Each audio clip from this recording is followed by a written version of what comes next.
चलिए, तो जैसे नए पैटर्न में नए लुक में हम लोग थोड़ा आए हैं आपकी क्लास को लेकर के। तो हम बात कर रहे थे आपके ऊर्जा के, जैसे आपका सब्जेक्ट ऊपर दिया हुआ है थर्मल इंजीनियरिंग।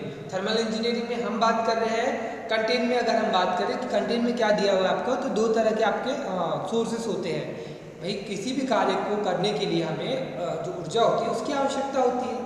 तो वो ऊर्जा की आवश्यकता की पूर्ति कैसे होगी, उसी के बारे में हम डिस्कशन किया था पिछली क्लासों में कि आप खाना भी आप कुछ मतलब आप जैसे मैं फॉर एग्जांपल मैं बोल रहा हूँ तो मुझे बोलने के लिए ऊर्जा की आवश्यकता होगी, तभी मैं बोल पाऊँगा। तो ये आवश्यकता की पूर्ति कैसे हो रही है कि मैंने भी खाना खाया, खाना खाने के बाद में मेरी पाचन प्रक्रिया हुई और उसके थ्रू मुझे कुछ एनर्जी मिली ग्लूकोज वगैरह के थ्रू। ठीक है, प्लांट्स में भी आप देखिएगा कि वो भी जो आपकी फोटोसिंथेसिस की जो प्रक्रिया है, प्रकाश संश्लेषण की क्रिया, उसके थ्रू वो भोजन बनाते हैं और उनमें भी वो ऊर्जा जनरेट होती है और उसे हम डायरेक्ट या इनडायरेक्टली हम उसे अंदर ग्रहण करते हैं और हमारे अंदर ऊर्जा आती है।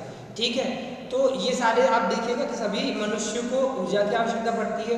वैसे ही हम देखेंगे कि जो भी आपके डिवाइसेस है ना, मतलब नॉन लिविंग थिंग है, ठीक, उनको भी वर्क करने के लिए किसी न किसी ऊर्जा की आवश्यकता पड़ती है।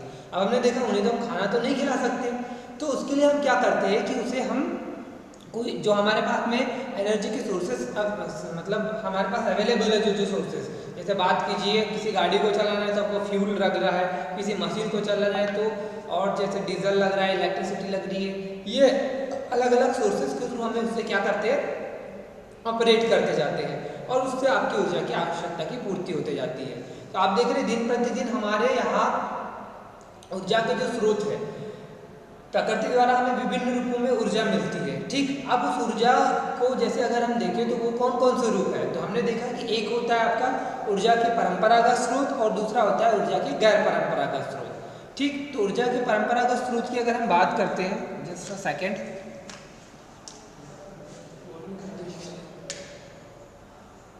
बोर्ड में कुछ दिख रहा है क्या आपको? नहीं दिख रहा है, चलिए छोड़िए। नहीं सर, आपका चेहरा दिख रहा है बस बोर्ड में। अच्छा, मेरा चेहरा दिख रहा है, बोर्ड दिख रहा है, चलिए ऐसे ही बता देते हैं हम, तो पीपीटी में सारी चीज़ें अंडरस्टूड हो जाएगी। ठीक, तो हमने देखा कि जो आपके प्रकृति द्वारा दो तरह से हमने उसको वर्गीकृत किया है। ठीक है, आपके जो ऊर्जा के संसाधन है, पहला हमने देखा कौन सा, ऊर्जा के परंपरागत, और दूसरा देखा ऊर्जा के गैर परंपरागत स्रोत। परंपरागत मतलब जो कि हमें प्रकृति से मिलते हैं, जिनको हमें उपयोग में लाने के बाद में कोई पॉल्यूशन क्रिएट नहीं करता, ये एटमॉस्फेयर को बिल्कुल पॉल्यूट नहीं करते, और दूसरी चीज़ कि इनके जो सोर्सेस है वो बहुत व्यापक है ना।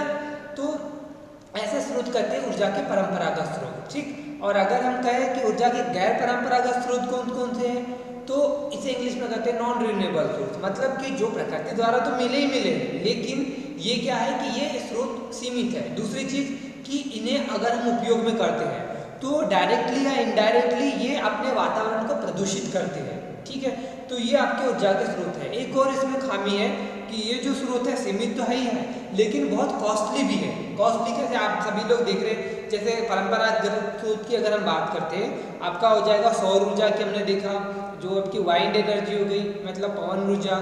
ठीक है, फिर अगर हमने देखा जल ऊर्जा, फिर बायोमास। तो ये जो साधन है आपके कौन से साधन है, ऊर्जा के परंपरागत स्रोत। ठीक, लेकिन अगर हम बात करते हैं इसके अपोजिट में कि ऊर्जा के गैर परंपरागत स्रोत क्या होते हैं, तो वो जो है वो आपके जैसे हो गया डीजल हो गया, पेट्रोल हो गया, कैरोसिन हो गया, और आपका कोयला हो गया। ये जो सोर्सेस है आपकी, है ना, नेचुरल गैस हो गई जो आप घरों में कुकिंग के लिए यूज़ करते हैं, ये सारे जो सोर्सेस है ये कौन से ऊर्जा के गैर परंपरागत स्रोत। और आपको पता है कि जैसे हम इन्हें उपयोग में लाते हैं तो इनसे बहुत सारा ह्यूज अमाउंट में पॉल्यूशन क्रिएट होता है।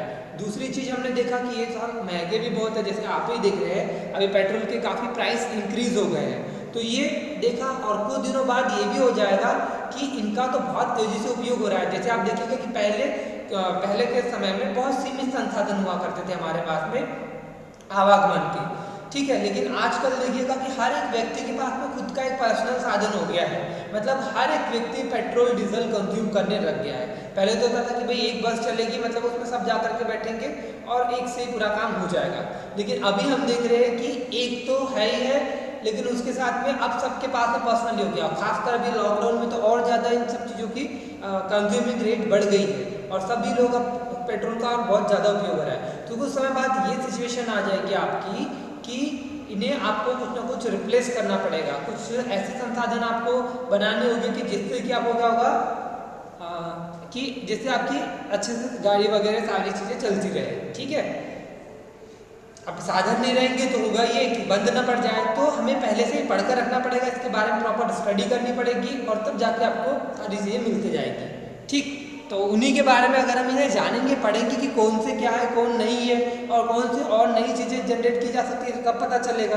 अब पहले भी सूर्य निकलता था जब आदि मानव के ज़माने में निकलता था, लेकिन उस समय क्या उन्हें पता होता था कि यार कोई सन सोलर एनर्जी भी होती है, उससे हम खाना बना सकते हैं, उससे बिजली बन सकती है, नहीं पता था क्योंकि उसने अपना विवेक का ज़्यादा उपयोग नहीं किया। तो सेम पैटर्न हमारे ऊपर फॉलो होता है। आगे जैसे जैसे डेवलपमेंट होते गया, मनुष्य अपने आप को डेवलप करते गया और उसने अपने स्वविवेक के आधार पे क्या किया कि नए नए चीज़ों को खोजना स्टार्ट किया और आपके सामने इस तरह से इन सब संसाधनों को लेकर के आया कि भाई ये संसाधन होते हैं, इनका इस तरीके से उपयोग कर सकते हैं और भी बहुत सारी चीज़ें। ठीक है, तो चलिए आज इन्हीं के बारे में हम एक बार देख लेते हैं कि क्या आपके ऊर्जा के परंपरागत स्रोत थे और गैर परंपरागत स्रोत थे।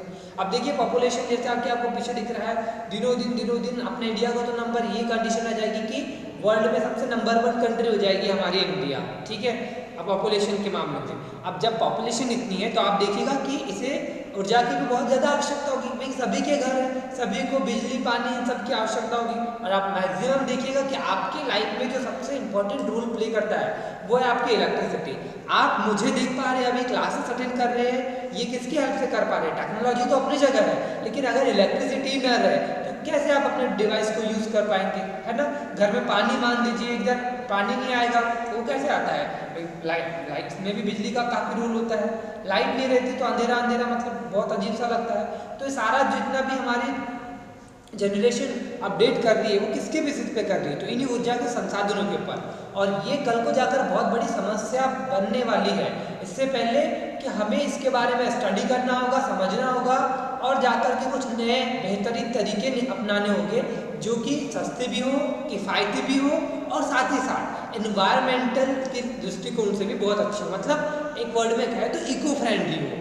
ठीक है, कि उसको पॉल्यूट न करे, क्योंकि हम देख रहे हैं हम दिनों दिन बहुत ज़्यादा टेक्नोलॉजी का उपयोग करके अपने जीवन को तो कंफर्टेबल बना ही रहे हैं, लेकिन जैसे कि आप देखिए आज जूम ऐप के थ्रू हम क्या कर रहे हैं, आपस में एक दूसरे से इतने अच्छे से इंटरकनेक्ट हो रहे हैं कि मैं यहाँ कॉलेज में रह के आपको पढ़ा रहा हूँ और आप घर बैठे लगभग कोई 50 किलोमीटर है, कोई 40 किलोमीटर है, अलग अलग रेंज में है, तो आप इतने दूर होने के बावजूद भी बिना कॉलेज आए मुझे लाइव सुन रहे हैं, देख रहे हैं कि मैं अभी इस प्रेजेंट वर्तमान समय में मैं क्या बोल रहा हूँ। ठीक है, तो ये सारी चीज़ें किसकी देन है? टेक्नोलॉजी की देन है।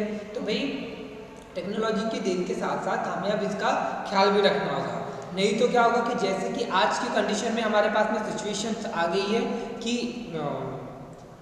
कल को जाकर ऐसा ना हो कि फिर हमारे पास में कुछ ऑप्शन ही ना बचे और हमें बहुत ज़्यादा दिक्कतों का सामना करना पड़े। ठीक है, रिन्यूएबल सोर्सेज ऑफ एनर्जी के बारे में हमने लास्ट क्लास में डिस्कशन किया था। देखिए मैं पूरा अभी इतने दिनों से क्लास ले रहा हूँ, एक ही टॉपिक पढ़ा रहा हूँ और उस एक ही टॉपिक को पढ़ाने का मीनिंग ये है कि आप स्टार्टिंग के चैप्टर्स को बहुत अच्छी तरीके से दिमाग में फिट कर लीजिए ताकि आगे के चैप्टर जो है वो आप खुद से पढ़ सके, आपको तकलीफ ना हो। क्योंकि क्या होता है कि स्टार्टिंग में मान लीजिए मैंने पढ़ा दिया ऐसे ही हवाबाजी में जल्दी में, तो आपको लगेगा कि यार ये तो बड़े कठिन है, सर ने तो अच्छे से समझाया नहीं, तो कॉन्फिडेंस क्रिएट नहीं होता। और जब तक कि आपके अंदर एक कॉन्फिडेंस क्रिएट नहीं होगा तो आप चीज़ों को बिल्कुल भी अच्छे से नहीं कर पाते।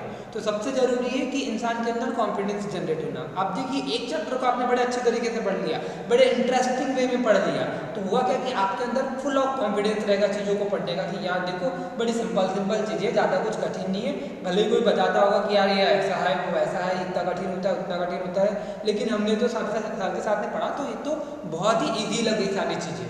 ठीक है, तो एक स्क्रीनशॉट ले लीजिए बीच में थोड़ा, ताकि आपकी वो हमें अपडेट देने के लिए अच्छा रहे।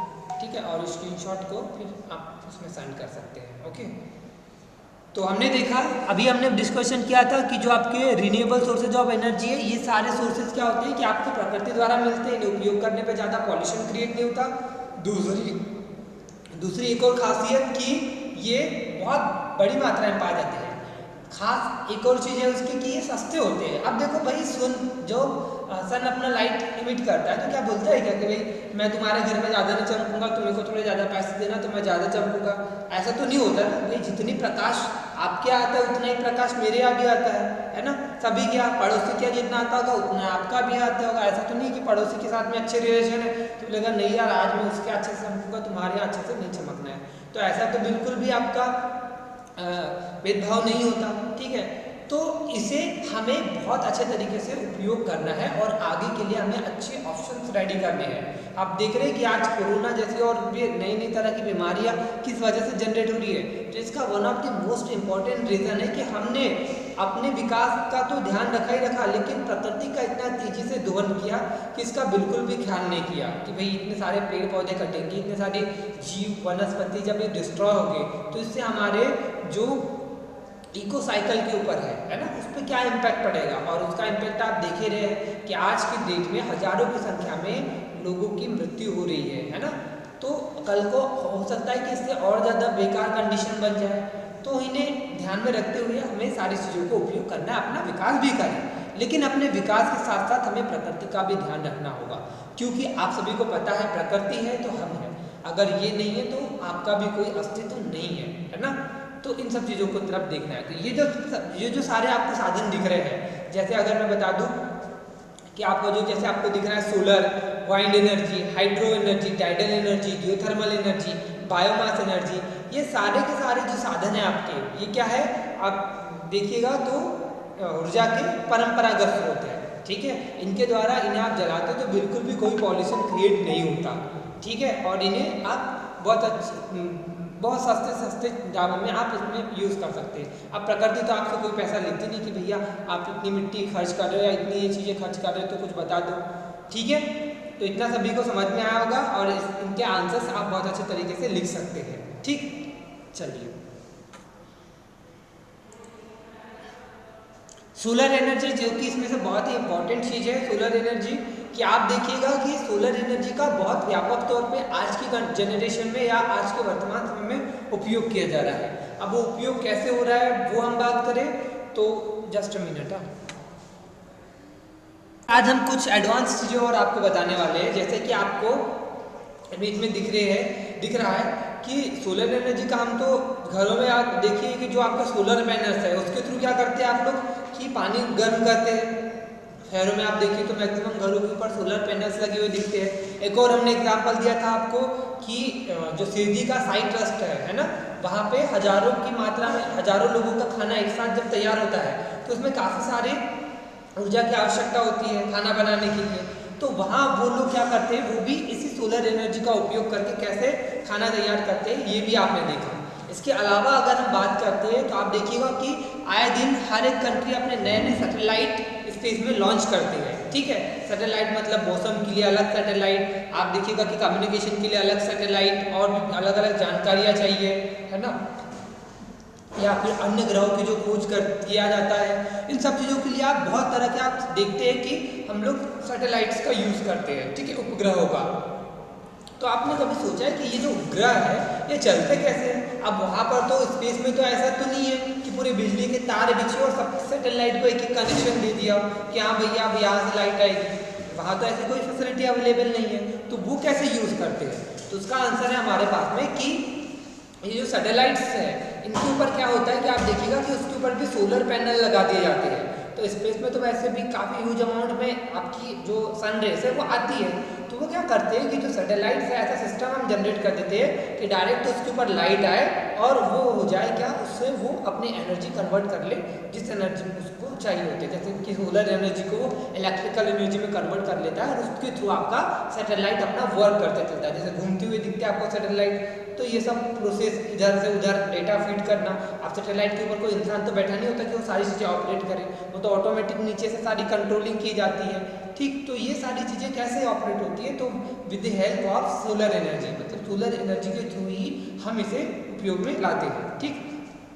और आगे और बात कर आपने तो बताया था कि आपको अब हम धीरे धीरे सोलर एनर्जी की तरफ मूव होते जा रहे हैं। और इसमें इसका बेस्ट एग्जांपल हमने देखा अपने मध्य प्रदेश में ही बहुत बड़ा रीवा में सोलर प्लांट लगाया गया है, जिससे कि काफ़ी ह्यूज अमाउंट में इलेक्ट्रिसिटी प्रोड्यूस की जा रही है, ठीक है। ये आपको मैंने क्वेश्चन भी दिया था, ठीक। और कुछ घरों में आप देखिए तो वो भी क्या कर रहे हैं कि दिन में अपने घरों में जो सोलर पैनल जो है सोलर जैसे बल्ब वगैरह जो होते हैं उन्हें वो चार्ज करते हैं और रात को उसको सेव करके अपने घर में जो लाइटिंग करनी होती है रात में तो उसी सोलर एनर्जी के थ्रू ही वो लाइटिंग अपनी यूज़ करते हैं। ठीक है, अब हमने देखा कि सर हम ये रिन्यूएबल एनर्जी के बारे में इतना क्यों पढ़ रहे हैं, क्या पढ़ रहे हैं। तो जैसे कि हमारी क्लास इंट्रोडक्शन से स्टार्ट हुई थी तो हमने आपका इंपॉर्टेंस बताया कि भाई क्यों हमारे लिए ये इसे खोजना इसे पढ़ना जरूरी है, क्योंकि कल को जाकर के हमारे यहाँ एनर्जी क्राइसिस आने वाली है ना, कि भाई ऊर्जा जो उसकी है डिमांड लगातार बढ़ते जा रही है और इसकी प्रतिपूर्ति कर पाना धीरे धीरे अब इम्पॉसिबल हो जाएगा, क्योंकि संसाधन सारे फिनिश हो रहे हैं। भाई सोर्सेस रखे हुए हैं लेकिन उसका भी तो एक दायरा है ना कि इतने अब आप मान लीजिए आपके पास में 10,000 रुपये है ना, तो या लाख रुपए मान लो, 10,000 नहीं लाख रुपए ले लो, 1 लाख रुपए तो ऐसा तो नहीं आप रोज मान लो आप 100 रुपए भी खर्च कर रहे हैं है ना, तो ऐसा तो होगा ना कि किसी ने वो आपके 1 लाख रुपए खत्म हो जाएंगे। ऐसा तो नहीं है कि आपको भी हो जाएंगे, आपकी अगली पीढ़ी को भी हो जाएंगे, उसकी अगली पीढ़ी को भी हो जाएंगे। ऐसा पॉसिबल है क्या? पीढ़ी से सोचो आपको ही नहीं हो पाएंगे 1 लाख रुपए है ना, कि अगर आप डेली के आपके सारे खर्चे हो रहे हैं। हाँ, अगर आपने उसको सेव रखा है, कंजर्व करके रखा है, उसका बिल्कुल भी उपयोग नहीं कर रहे तो वो बचे रहेंगे। लेकिन आप चाह रहे कि आप डेली यूज़ करो, आप क्या आपके घर वाला और पड़ोसी भी यूज़ कर रहा है, आप अपने घर के भाई को भी दे रहे हो, मम्मी को भी दे रहे हो, पापा को भी दे रहे हो, सबको रोज के 100 रुपये दे रहे हो, तो एक दिन तो ऐसा होगा ना कि महीना 2 महीने 3 महीने बाद आपके लाख रुपए खर्च हो जाएंगे। तो वैसे संसाधनों के ऊपर भी सेम पैटर्न फॉलो होता है कि हमारे पास में बहुत सारा अमाउंट पे एनर्जी तो है, जैसे हमने देखा डीजल है, आपका पेट्रोल है, कैरोसिन है, कोयला है, ये सारी चीज़ें, नेचुरल गैस है, ये सब तो है, लेकिन ये भी एक सीमित मात्रा में है। और हम जरूर ठीक ऐसा तो नहीं कि सिर्फ हमें यूज़ कर रहे हैं, दुनिया में इतनी सारी कंट्रीज है ना, हमारे से ज़्यादा मोस्ट डेवलप्ड कंट्री है, वो भी इनका व्यापक तौर पर उपयोग कर रही है। तो भाई ऑब्वियसली कि ये तो अब दिनों दिन कुछ दिनों बाद खत्म होने लगेंगे, तो हमें अपने पास में कुछ ना कुछ अल्टरनेट लेकर के चलना चाहिए। कहते हैं ना कि यार भविष्य के लिए भी हमें कुछ ना कुछ ऑप्शन लेके चलने चाहिए, तो वो ऑप्शन वही है कि आपको ऊर्जा के लिए भी कुछ ना कुछ ऑप्शन लेके चलने चाहिए। ठीक है, और जैसे 1 मिनट